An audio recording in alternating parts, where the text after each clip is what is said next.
The following tutorial is brought to you by WholeLoops.com.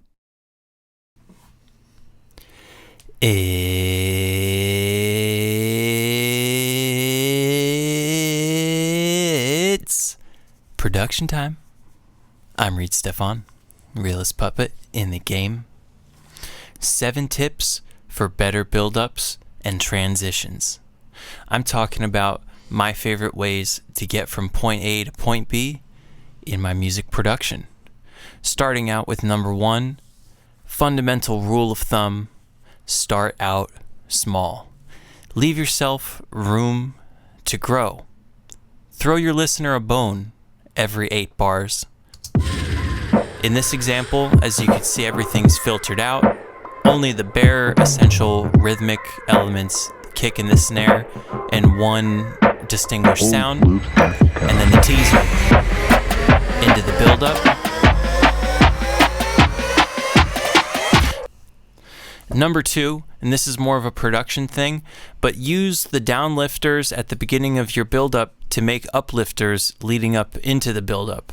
This is such a time saver. No need to go back and look through new sounds. Obviously, at the beginning of the build-up, you have all those impacts. It's being sidechained by the kicks, and that's why it's pumping up and down. But leading up to it,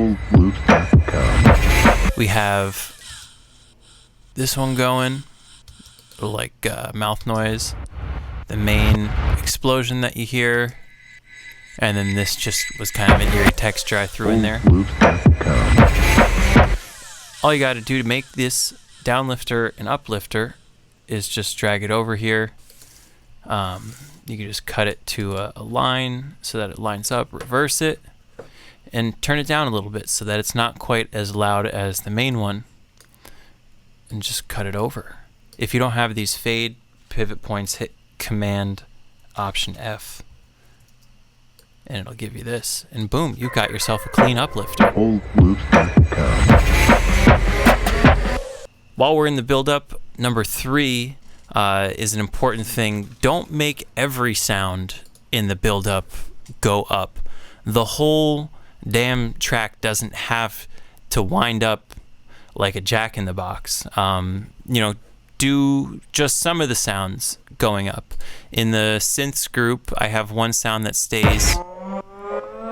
The reverb sound stays at one pitch, and then there's the riser that's a little bit louder.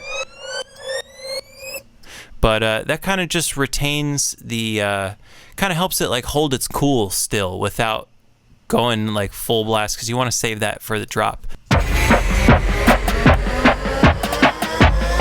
you can see, some of the snares are just getting faster, some of the snares are getting faster and higher.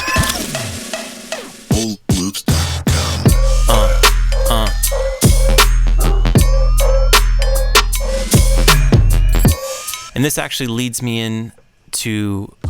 Are you a music producer looking to create the next Spotify smash? Do you want DJs and record labels begging for your exclusives? Are you ready for the most comprehensive collection of organic samples? Introducing Raw Hits 2, the sequel to our best-selling product featuring over 500 more samples, one-shots, loops, and blazing hot ingredients for your music productions. Raw Hits 2 is available now only at WholeLoops.com. My next tip, number 4, is for your halfway point at the drop turnaround, cut the sub out. And that might seem kind of obvious, but I hear people do it all the time where they leave it in there. It'll really help when the next part comes in. It almost feel like there was like a little build up there, just because the lack of bass creates some unexpected suspense.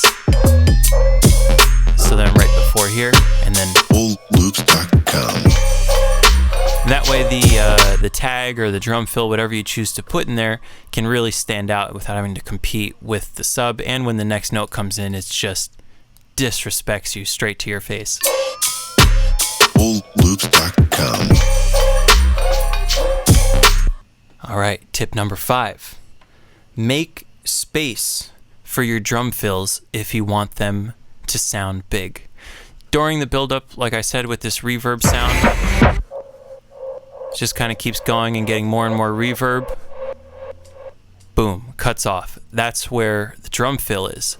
You don't want that reverb tail to spill over your drum fill, because that's just going to take away from the clarity of whatever creative drum fill you put there. You want it to just be like, boom, grabs your attention.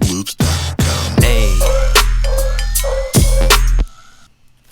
Number 6, this is something that I've mentioned probably in one of my mastering videos, but turn down the volume of your track leading up to your drop, because it will make your drop just sound that much louder. In this one, I was able to turn it down, let's see, -4. There's so many elements and things getting faster and louder and higher that you almost don't even really realize it until you look at it. And then it jumps back up to 0. That's an easy adjustment to make. You just click on your volume so that the line is open for it.